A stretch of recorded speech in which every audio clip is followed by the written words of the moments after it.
Welcome everyone. स्वागत है सभी का। आज हम पढ़ेंगे chapter 4 of book social and political life part second. बच्चों, इस चैप्टर का नाम है growing up as boys and girls, यानी लड़के और लड़कियों के रूप में बड़ा होना। बच्चों, यहाँ पे एक पिक्चर्स का सेट दिया है। इसको हम पिक्चर ऐसे भी कह सकते हैं। यहाँ पे देखिए अलग अलग तरह के कपड़े हैं, झाड़ू है, गुड़िया है, पेन है ना। तरह तरह की चीज़ें हैं, लिपस्टिक है, कंप्यूटर है, कार है, शेविंग मशीन है, बैट है, ऐनक है। तो यहाँ पे ये हमें बताता है कि कौन सी चीज़ें लड़कियाँ यूज़ करती हैं, कौन से लड़के यूज़ करते हैं। तो इसी तरह से हमारी पहचान लड़का या लड़की में की जाती है। Growing up as boys and girls, ये चैप्टर का नाम है। आज हम इस चैप्टर में डिटेल में देखेंगे कि किस तरह से शुरू में ही बच्चों को ये समझा दिया जाता है कि अगर वो लड़की है तो उसको कैसा व्यवहार करना चाहिए, क्या पहनना चाहिए, कहाँ जाना चाहिए, क्या नहीं करना चाहिए।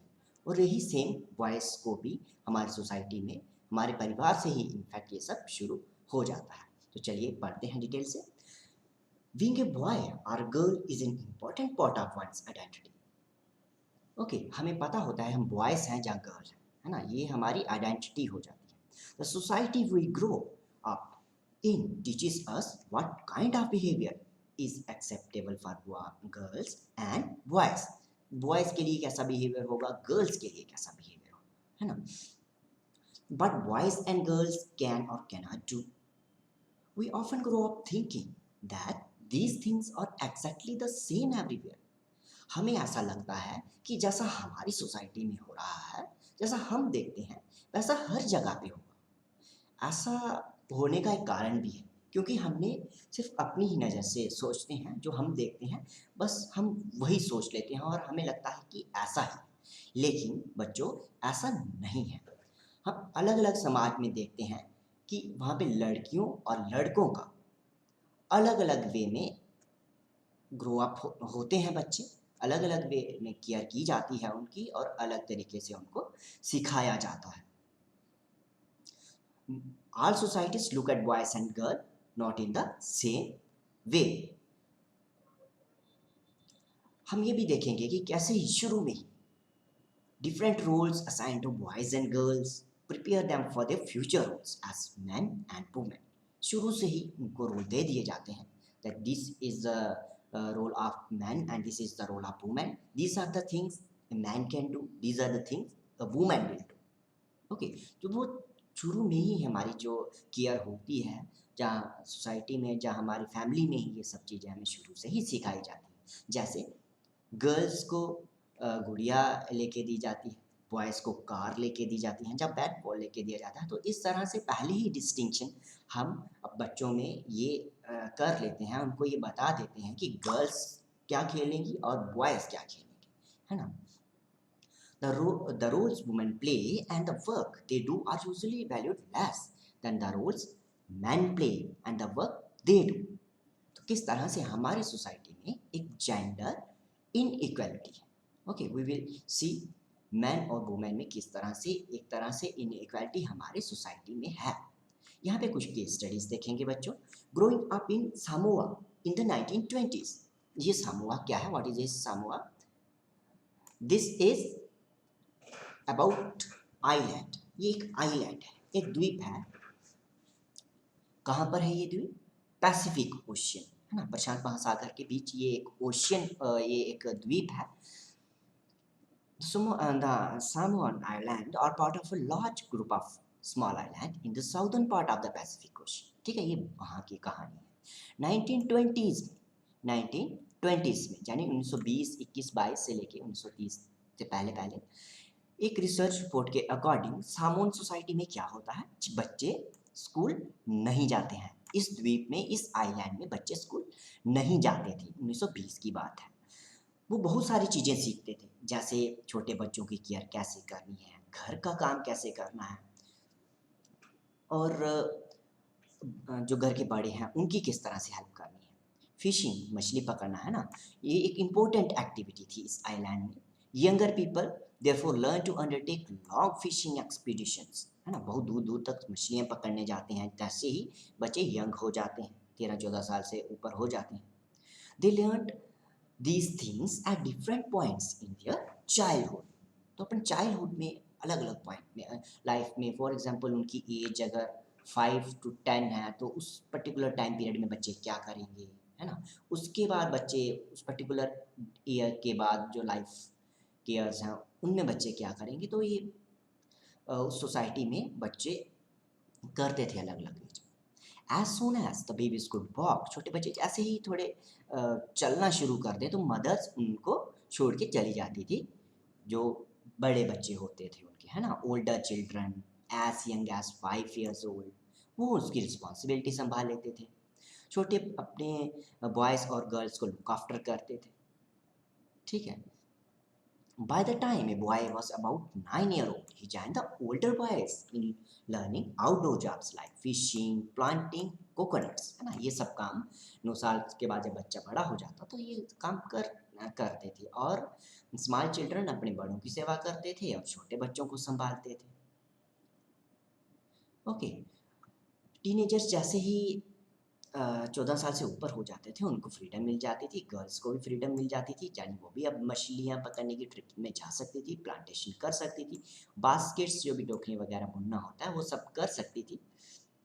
Cooking was done in special cooking houses where boys was suppose to do most of the work, है ना। तो कुकिंग में बॉयज ज़्यादा काम करते थे, गर्ल्स हेल्प करती थी प्रिपरेशन। ओके, ये केस स्टडी पढ़ लिया आपने। किस कहाँ की केस स्टडी पढ़ ली, इस आइलैंड की केस स्टडी पढ़ी, 1920 की बात है।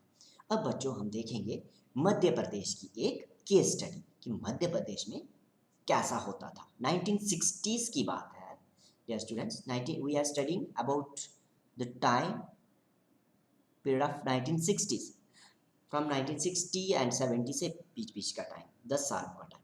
The following is adopted from an account of experiences of being in a small town in Madhya Pradesh in the 1960s। तो मध्य प्रदेश के एक छोटे से कस्बे की कहानी है ये। From class 6 onwards boys and girls went to separate schools, अलग अलग स्कूलों में चले जाते हैं कक्षा 6 के बाद। और जो बॉयज़ के स्कूल हैं वो डिफरेंट हैं गर्ल्स के स्कूल से। बॉयज़ के स्कूल में कोई कोर्टयार्ड नहीं है, कोई चारदीवारी नहीं है, खुला सा मैदान है जो स्कूल के साथ लगा हुआ है। लेकिन गर्ल्स के स्कूल में बिल्कुल चारदीवारी है, और गर्ल्स स्कूल में चारदीवारी में रहती हैं और एक सेफ इन्वायरमेंट है उनके लिए पूरा बनाया हुआ। इस तरह से हम देखते हैं कि गर्ल्स का स्कूल और बॉयज़ का स्कूल डिफरेंट है ना।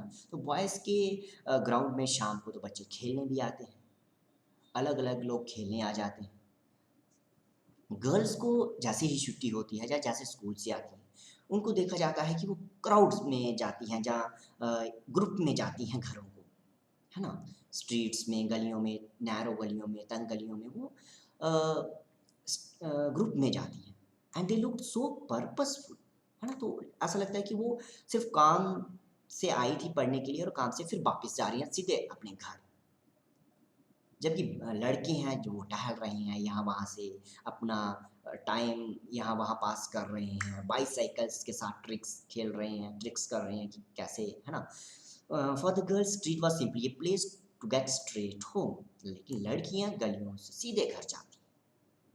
वो इसलिए क्योंकि उनको कोई टीज ना दे करे, उनको कोई छेड़े ना, या उन पे कोई हमला ना करे, है ना। तो इस डर से, तो कि ये गर्ल्स किस तरह से बिहेव कर रही हैं, गर्ल्स किस तरह से हमारी सोसाइटी में रह रही हैं और बॉयज़ किस तरह से रह रहे हैं, ये हमने देखा। अब इन दो एग्जाम्पल्स को पढ़ने के बाद हम ये समझेंगे कि कैसे डिफरेंट डिफरेंट वेज हैं हमारे बड़े होने के, है ना। हम किस तरह से ग्रो अप होते हैं। हमें लगता है कि सिर्फ एक ही वे है ग्रो करने का, एक ही वे है जैसे सर हम जी रहे हैं, हमारे समाज में लड़कियों और लड़कों में एक तरह से उनको ट्रीट किया जाता है वैसे ही हर समाज में होगा, है ना। लेकिन ऐसा नहीं है। अगर हम अपने बड़ों से, अपने बुजुर्गों से बात करें तो हमें ये समझ में आएगा कि उनकी लाइफ तो हमारी लाइफ से बिल्कुल अलग थी। हम ये रियलाइज़ करेंगे कि society make clear distinction between boys and girls, वो आप बच्चे देखते हैं, गर्ल्स भी इनफैक्ट रियलाइज़ करती हैं, बॉयज़ भी रियलाइज़ करते हैं कि उनकी जो सोसाइटी में डिस्टिंक्शन है, जो डिफरेंसेस हैं, उनको केयर करने के, उनको ग्रो करने के, वो डिफरेंट है। We for example given different toys to play, है ना? अलग-अलग खिलौने दिए जाते हैं, बॉयज़ को कार्स दी जाती है, गर्ल्स को डॉल दी जाती है। ये दोनों ही toys lot of fun, can be lot of fun to play with, है ना? Girls given dolls, boys given cars. उनको बताया जाता है कि वो आप बॉय हो, आप गर्ल हो, आपको इससे खेलना, आपको इससे नहीं खेलना है।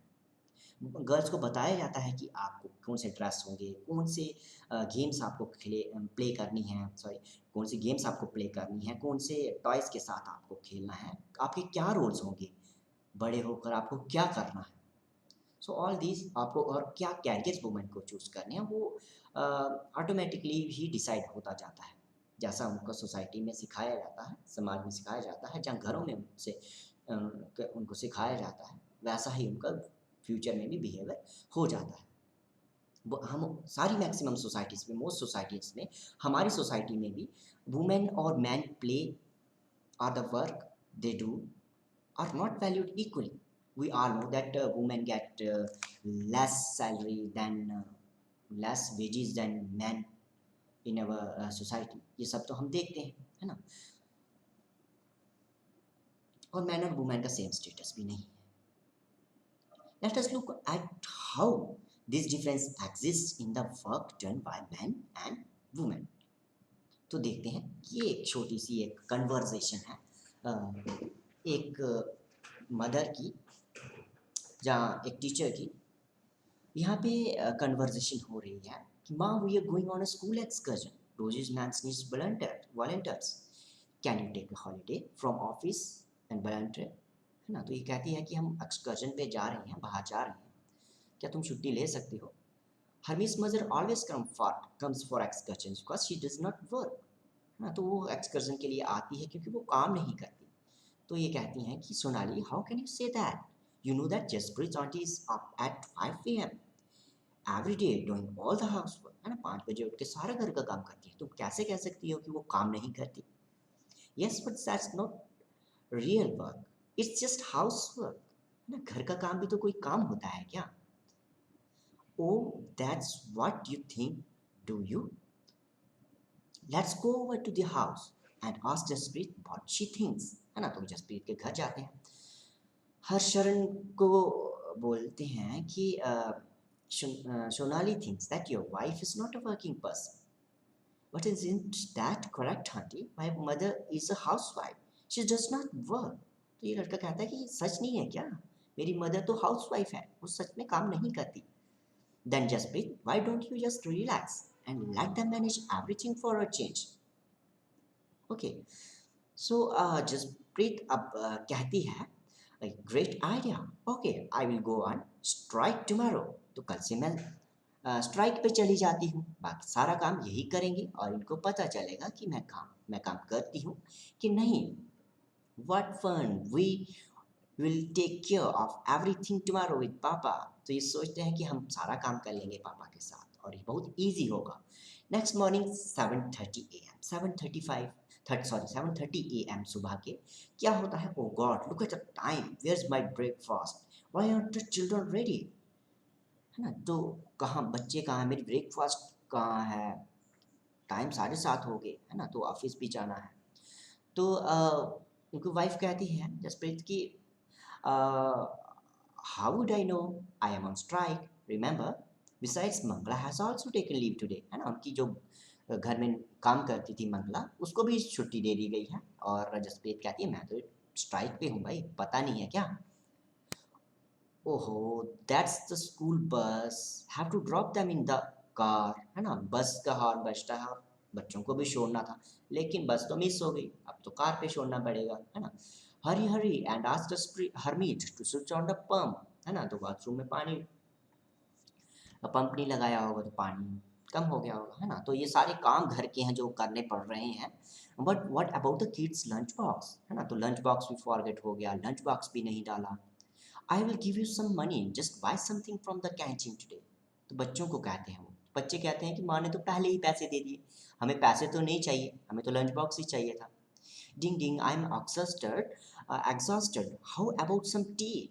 Oh, I forgot you are in strike. I will make some myself. है ना, तो चाय भी उसको खुद ही बनानी पड़ेगी अब। The house looks like it was hit by hurricane. है ना, तो घर सारा यहाँ वहाँ सब बिखरा हुआ है।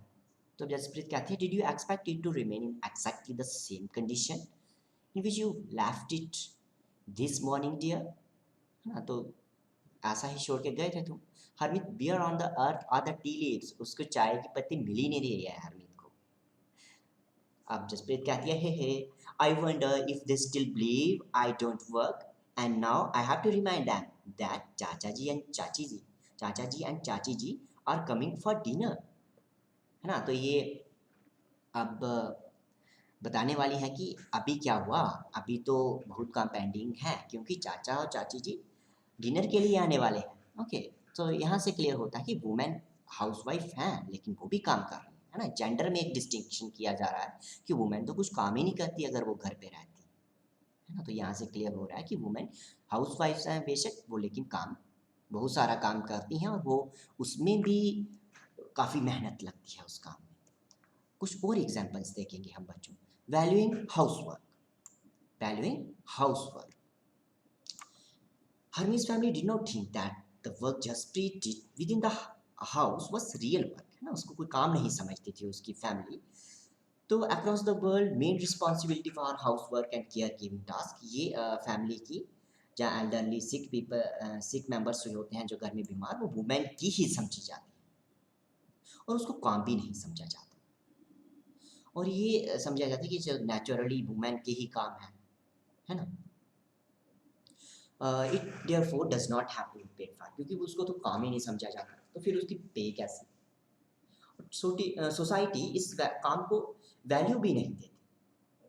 लाइक ऑफ डोमेस्टिक वर्कर, अब बच्चों हम पढ़ेंगे जो भी घरों में काम करती हैं महिलाएं, दूसरों के घरों में जाके काम करती हैं, उनका जीवन कैसा होता है।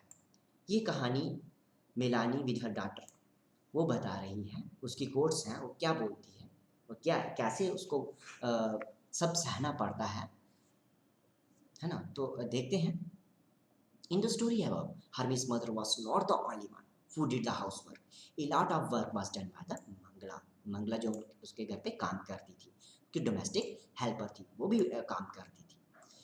बहुत सारे घर हैं टाउन सिटीज़ में जो डोमेस्टिक वर्कर्स को एम्प्लॉय करते हैं और ये डोमेस्टिक वर्कर्स बहुत काम करते हैं, जैसे घर की सफाई करना, कपड़े धोना, बर्तन साफ करना, खाना बनाना, छोटे बच्चों को है ना उनकी केयर करना, लुक आफ्टर करना। मोस्ट डोमेस्टिक वर्कर्स वुमेन हैं। Sometimes even young boys and और girls are employed to do this work. आप देखते हो घरों में छोटे छोटे लड़कों को रख लिया होता है, लड़कियों को रख लिया होता है, वो काम करती हैं। इनकी वेजेस भी लो होती हैं, you all know their wages are very low, और इनके डोमेस्टिक वर्क को इतनी वैल्यू भी नहीं दी जाती।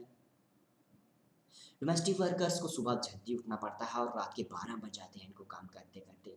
बहुत काम करना पड़ता है लेकिन फिर भी रिस्पेक्ट इनको बहुत कम दी जाती है। यहाँ पे एक डोमेस्टिक वर्कर है मेलानी, ये काम करती हैं दिल्ली में एक घरों में। अब ये इनकी कहानी सुनिए। ये कहते हैं कि मेरी पहली जॉब जो थी एक बहुत ही रिच फैमिली के साथ थी जो एक 3 स्टोरी बिल्ड हाउस में रहते थे। मेम साहब बहुत ही स्ट्रेंज थी। वो मेरे पे शाउट करती थी काम करने के लिए। मेरा काम किचन में था, दूसरी ओर 2 लड़कियाँ भी थी जो क्लीनिंग का काम करती थी। और day would begin eight 5 o'clock, है ना। They wake up 5 o'clock in the morning, get up early in the morning, do everything for breakfast and tea. Breakfast और टी में उनको क्या मिलता है, 1 कप चाय का और 2 सूखी रोटी मिलती हैं। तीसरी रोटी तो उनको मिलनी ही नहीं है, भले भूख लगी हो या नहीं, है ना। वो फूड कुक करती हैं। The 2 girls would beg me to give them an extra roti, है ना। तो दूसरी लड़की हैं वो रोटी मांगती हैं और मैं सीक्रेटली उनको रोटी दे देती थी, ये मेलानी कहती है। हम इतनी भूखे होते थे थ्रू आउट द डे लेकिन फिर भी हमें काम करना पड़ता था। हम चप्पल नहीं पहन सकते थे घर के अंदर, ठंड में तो हमारे पाँव सूज तक जाते थे, है ना।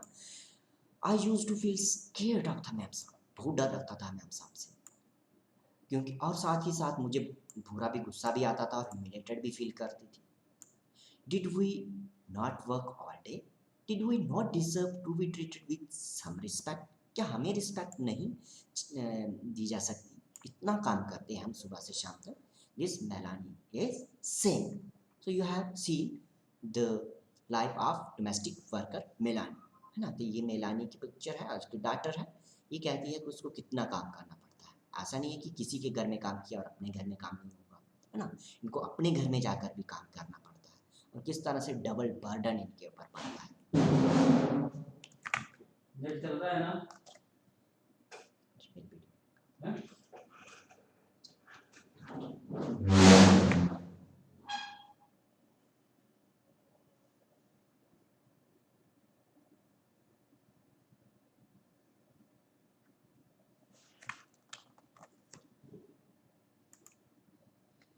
In fact, what we commonly term as housework actually involves many different tasks, है ना। हाउसवर्क में सिर्फ एक ही काम नहीं होता, है ना, बहुत सारे काम होते हैं, उसमें भी फिजिकल एफर्ट करनी पड़ती है। रूरल और अर्बन एरियाज में women and girl have to fetch water, आपको पता है गांव में वुमेन्स को कितनी दूर दूर से पानी लाना पड़ता है, जो लकड़ियाँ इकट्ठी करके लानी पड़ती हैं, फायरवुड, है ना, जिसको बोलते हैं।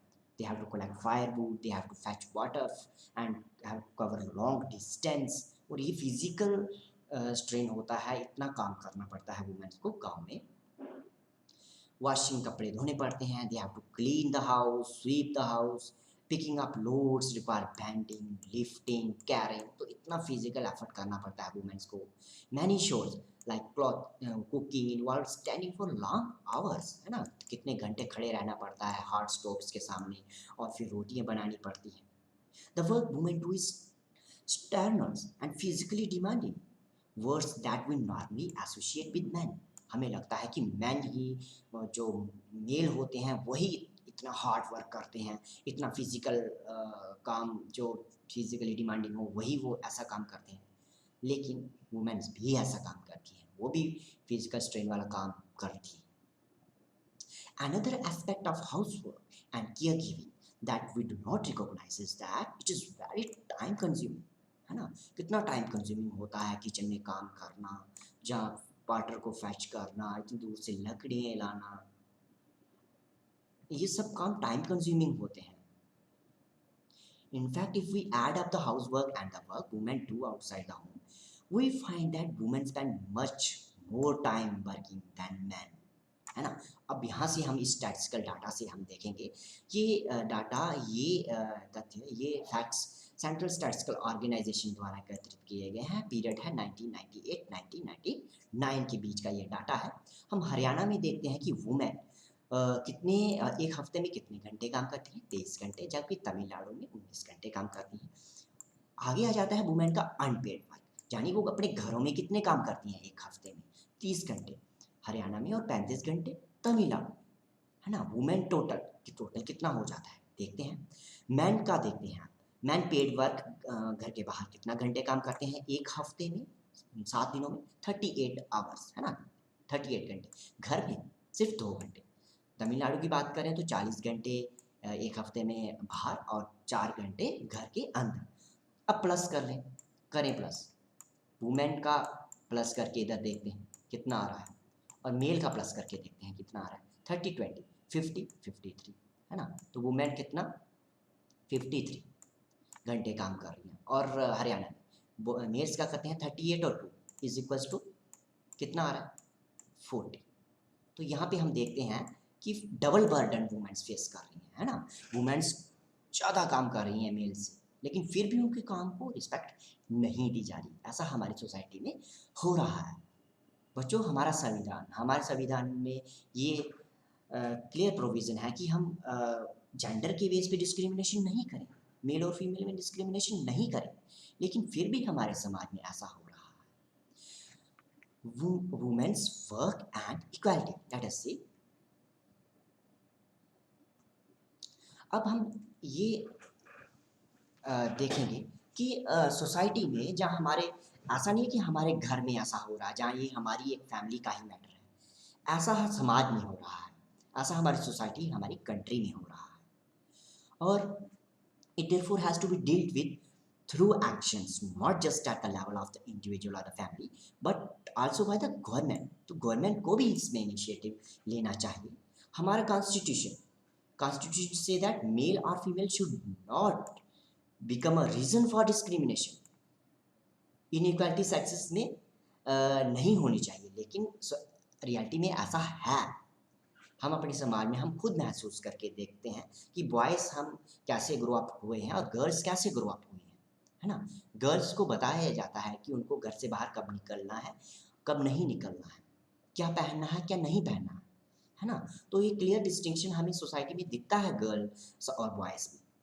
For example, it recognises that burden of child care and house work falls on women and girls. हमारे गवर्नमेंट को भी ये पता है, गवर्नमेंट कमिटेड है कि वो गर्ल्स के लिए, जब वुमेन्स के लिए स्टेप्स उठाए।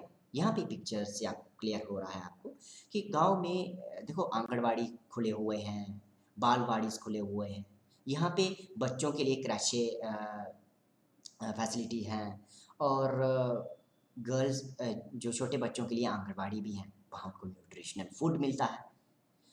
और क्रैशे फैसिलिटी जहाँ छोटे बच्चों को कुछ महिलाएं संभालती हैं।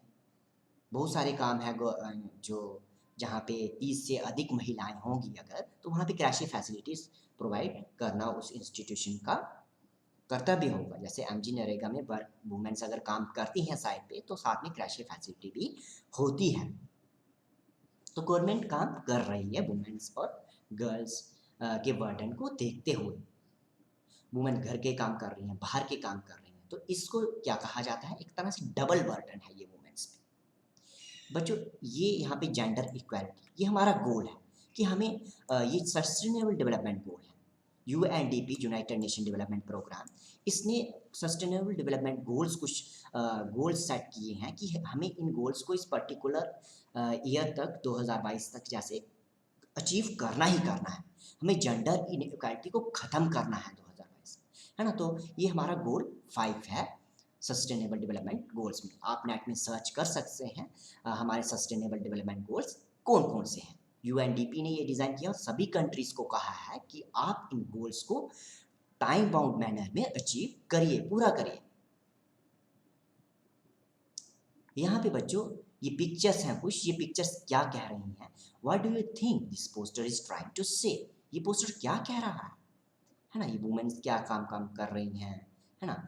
मैं हर कहीं मौजूद, मेरी अनदेखी और नहीं संभव, कौन सी वह तुम्हारी उपलब्धि जिसमें मेरा नहीं यह भाग, औरत को चाहिए अपना अधिकार। ये कहाँ का ये पैम्फलेट है? महिला जागरण केंद्र, पंचवटी नगर, राजेंद्र नगर, पटना, यानी बिहार की एक जगह का ये एक पैम्फलेट है जो वुमेन की एक सेंटर है, वहाँ उन्होंने वुमेन के राइट के लिए फाइट करने वाला कोई सेंटर है, उन्होंने बनाया हुआ है। यहाँ पे बच्चों एक और पोस्टर है जो क्रिएटेड किया गया है, बनाया गया है, women's group in Bengal. Can you write an interesting slogan for the poster? क्या स्लोगन हो सकता है इस पोस्टर के लिए? देखो वुमेन्स की पिक्चर बनाई गई है और कितने सारे काम हैं। देखो वॉशिंग क्लोथ्स, झाड़ू लगाना, किचन का काम करना, केयर करना, बच्चों को भी संभालना, है ना, बिल करके देखना, बाहर का काम करना, एंड ऑल दैट। बहुत सारे काम हैं जो फीमेल्स करती हैं, तो आप इसके लिए स्लोगन राइट कर सकते हैं। बच्चों यहाँ से क्वेश्चन ये आते हैं ट्रू एंड फॉल्स। ये ट्रू एंड फॉल्स आपको स्टडी करने हैं, जो भी आपने चैप्टर पढ़ा वहाँ से आपको ये सब क्लियर होते हैं। ये ग्रोसरी है आइटम्स की, आप कौन कौन सी ग्रोसरी है वर्ड्स की, क्या क्या वर्ड्स, डबल बर्डन का मीनिंग क्या है, आइडेंटिटी क्या है, केयर गिविंग क्या होती है, डी वैल्यूड क्या होता है, all these are the things you have to do. यहाँ पे ये जो चैप्टर खत्म होता है बच्चों। Thank you for watching.